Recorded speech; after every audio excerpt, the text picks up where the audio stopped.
Well, it's time to start crunching the numbers. City departments are presenting their budgets to the Board of Estimates after receiving marching orders from the mayor to make things more efficient. First up, public safety.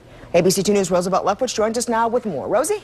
Well, Kelly, all city departments will have to do this, but police and fire represent two of the largest unions. A lot of things are still up to negotiations with those unions, but the city says being efficient will benefit the unions as well.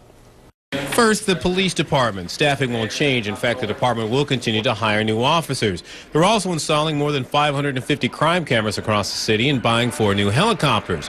Where the department is going to try to save money is by merging the 911 center with the city's call center and not filling more than a dozen civilian job openings. But Deputy Chief John Skinner told the Board of Estimates that one thing that could affect the department's bottom line is the number of officers they lose. City police officers with about 5 to 10 years of service are being wooed by other jurisdictions who are offering more pay. If that number holds true, we believe that it could be as potentially as low as 60 officers and as high as 100 officers.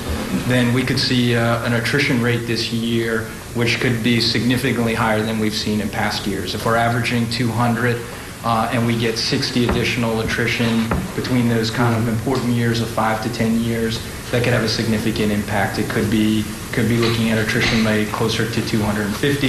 If the numbers are higher to 100, the attrition rate could be even higher than 250. Next up, the fire department. With more than 80% of all calls involving EMS, the chief feels confident they can eliminate 3 fire companies at a cost of $1.8 million each.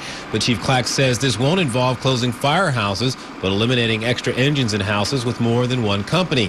The firefighters involved will be reassigned and there will be no layoffs. They're hoping that savings will come from restructuring just how firefighters in the city work, from a 4-shift, 42-hour week to a 3-shift, 56-hour work week. Arundel County is in discussions right now with their union over a 3-shift model. There was recently a report released done by the state of Pennsylvania looking at the Philadelphia Fire Department, and one of the recommendations in that report was to consider going to a 3-shift model to free up resources to do some of the things they need to do. So this isn't just me, this is happening around the region. Now, to sweeten the deal, Chief Clack says they are proposing a 20% pay increase spread out over 3 years to raise firefighters' pay. Although, according to the unions, firefighters would have to work about 30% more and that could also result in them having less time off, and with more demand for EMS, that's a pretty good possibility. Roosevelt Leftwich, ABC 2 News.